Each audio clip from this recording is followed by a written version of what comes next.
विद्यार्थी मित्रों, आज मैं सप्तऋषि संकुल में आपका हार्दिक स्वागत करती हूँ। आज की हमारी हिंदी की क्लास में हम कक्षा 7 में जो हमारा गद्य है कुत्ते की वफादारी वह पढ़ेंगे। तो आप अपनी पुस्तक और रबर पेंसिल साथ में रखें। जो मैं आपको अंडरलाइन कराऊंगी वह आप कीजिएगा और गौर से इस पाठ पे ध्यान दीजिए। चलिए हम देखते हैं कुत्ते की वफादारी। उनके जो लेखक है उनका नाम है लल्लू भाई रबारी। आप देख ही रहे हो।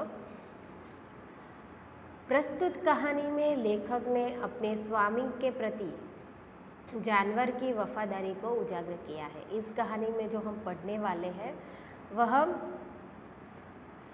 एक जानवर और स्वामी,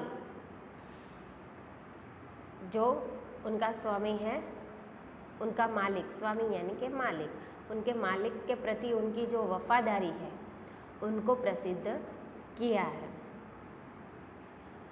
कभी कभी जल्दबाजी में काम करने से पछताने की नौबत आ जाती है। तो विद्यार्थी मित्रों, आप सभी जानते हैं कि हमें जल्दबाजी में कुछ काम करना नहीं चाहिए।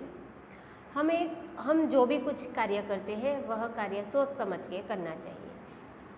कभी कभार ऐसा भी हो जाता है कि हम जल्दबाजी में कुछ कार्य करते हैं तो उनका उल्टा हो जाता है और हमें पछताने की नौबत आ जाती है। लेखक ने यह बात कुत्ते और जानवर वंजारे की इस कहानी के माध्यम से बताई है। इस पाठ के जो लेखक हैं उस लेखक ने कुत्ता और उनका जो स्वामी है, उनका मालिक बंजारा, उन दोनों के माध्यम से हमें वफादारी क्या होती है उसका उदाहरण दिया है।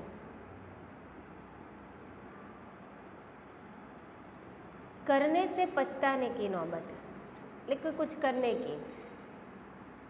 उत्तर गुजरात के पाटन जिले में रांधणपुर नाम का एक छोटा सा नगर है। कहाँ पे है विद्यार्थी मित्रों? उत्तर गुजरात। उनका कौन सा जिला है? पाटन। तो उत्तर गुजरात के पाटन जिले में एक रांधणपुर नाम का एक छोटा सा गांव है। वहाँ एक तालाब है। उस गांव में एक छोटा सा तालाब बना है जिसके तट पर एक कुत्ते की समाधि है। जिसके तट यानी के किनारे पे एक कुत्ते की समाधि बनी हुई है। समाधि और वह भी कुत्ते की। हमें आश्चर्य भी होता है कि समाधि वहाँ पर है, लेकिन कुत्ते की। हमने मनुष्य की समाधि देखी है, संत साधु की समाधि देखी है, तो कुत्ते की समाधि वहाँ पे बनी है, वो क्यों? ऐसा प्रश्न भी उठता है। तो ये देखते हैं कुत्ते की समाधि क्यों बनी है। यह जानकर आश्चर्य होगा ही। उसके पीछे एक सुंदर और हृदय को हिला देने वाली कथा है। ये जानकर तो हम सभी को आश्चर्य ही होगा कि कुत्ते की समाधि क्यों बनाई गई है, लेकिन उनके पीछे जो कहानी है वो बहुत सुंदर और अपने दिल को हिला देने वाली, हृदय को हिला देने वाली एक कहानी है। आज जो हम यह पाठ देखने वाले हैं वह एक वफादार कुत्ता और उनके मालिक जो है बंजारा, उनकी कहानी है। तो यह कहानी हम आगे देखते हैं।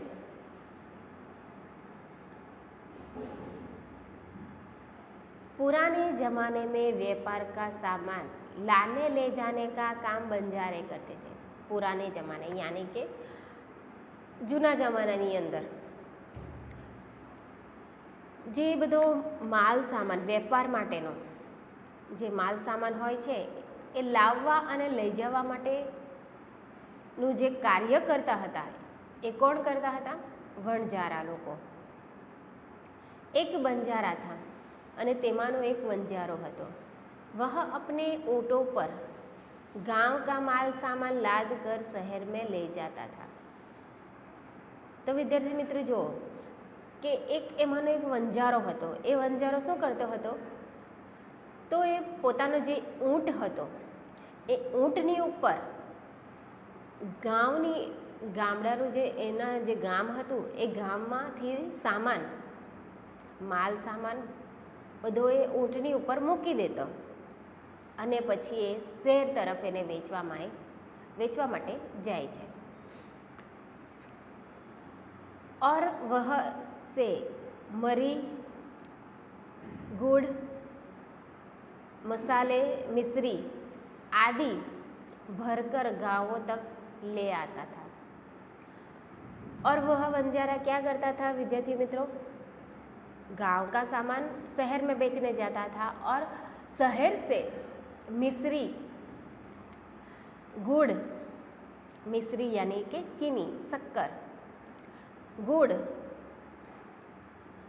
तो आपको पता ही है गौड़, मसाले और आदि तरह तरह के मसाले जो है वह शहर से वह गांव में लेके आता है. लाखों का व्यापार था. उस बंजारे का जो व्यापार था वह लाखों का था. लाखों रुपयों का उसका व्यापार था.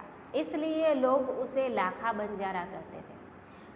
એટલા માટે લોકો એને શું કહેતા હતા? લાખો વંજારો.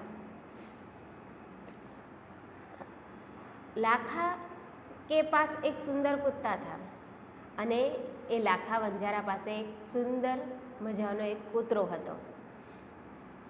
કુત્તા બડા વફાદાર था. લાખા પાસે જે કૂતરો હતો એ પોતાના સ્વામી પ્રત્યે ખૂબ વફાદાર હતો. रात को वह बंजारे के पड़ाव की रखवाली करता था. રાતના સમયે શું કરતો હતો? એ કૂતરો વંજારાનો જે પડાવ હોય છે એ પડાવનો રખવાલી એની હિફાજત કરતો હોય છે. अगर चोर लुटेरे पड़ाव की तरफ आते दिखाई देते तो कुत्ता भौंक भौंक कर उन्हें भगा देता. અને એ સમયે જે એનો કૂતરો છે એ કૂતરો એ પડાવની રખવાલી કરતો હોય છે ત્યારે ત્યાં કોઈક લૂંટેરા કે ચોરી કરવા માટે આવે તો એ કૂતરો શું કરે?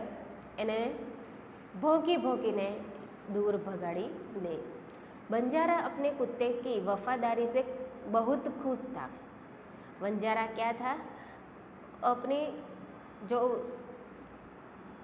अपने स्वामी के प्रति उनकी जो वफादारी थी उनके प्रति वह बंजारा उन कुत्तों से बहुत खुश था. एक बार बंजारा व्यापार में मार खा गया.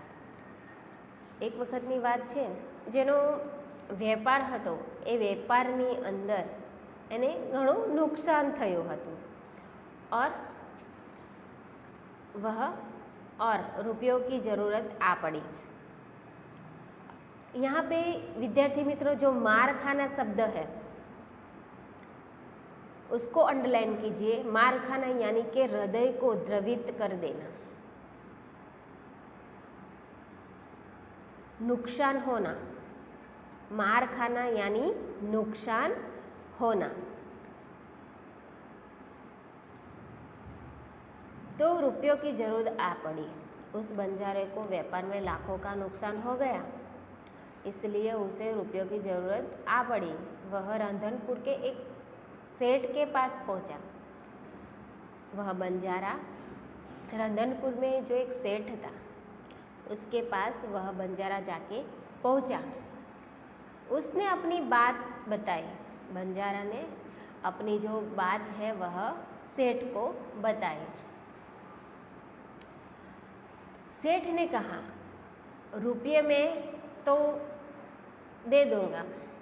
सेठ ने क्या कहा कि तुम्हें पैसों की ज़रूरत है तो पैसे तो मैं तुम्हें दे दूंगा, मगर उसके बदले में तुम क्या गिरवी रखोगे? અને એ શેઠ છે એ શેઠ વંજારાને કહે છે કે હું તને પૈસા તો આપી દઈશ, પરંતુ એ પૈસાના બદલામાં તું મારી પાસે ગીરવી શું મૂકીશ? ગીરવી એટલે કે અમાનતની તौर ઉપર શું મૂકીશ? લાખા બોલા અને લાખો વંજારો છે એ કહે છે, શેઠજી મેરે પાસ ફૂટી કौड़ी भी नहीं है। અને શું કહે છે લાખો વિદ્યાર્થી મિત્રો કે શેઠજી મારી પાસે તો 1 રૂપિયો પણ નથી। मैंने व्यापार में सब कुछ खो दिया है। શું કહે છે કે મેં તો વેપારની અંદર ધંધાની અંદર બધું ખોઈ નાખ્યું છે। मेरी जबान पर विश्वास रखे और मुझे रुपये दे दीजिए। અને પછી લાખો શું કહે છે કે તમે મારી જુબાન ઉપર વિશ્વાસ રાખો અને મને પૈસા આપી દો। मैं आपकी पूरी रकम सूद समेत 1 साल में ही चुका दूंगा। सूद, यहाँ पे सूद शब्द जो है विद्यार्थी मित्र वह देखिए सूद यानी व्याज।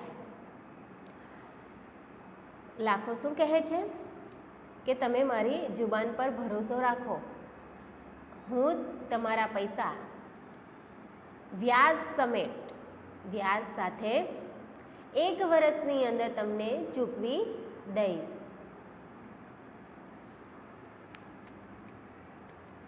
આટલું કહે છે વિદ્યાર્થી મિત્રો લાખો। અને જો આગળનો પાઠ છે એ આપણે આવતા લેક્ચરમાં જોઈશું। ત્યાં સુધી તમે આ જેટલો પાઠ કરાવ્યો છે એનો અભ્યાસ તમે ઘરે રહીને કરો અને યાદ કરો। ત્યાં સુધી જય હિન્દ, જય ભારત, અસ્તુ।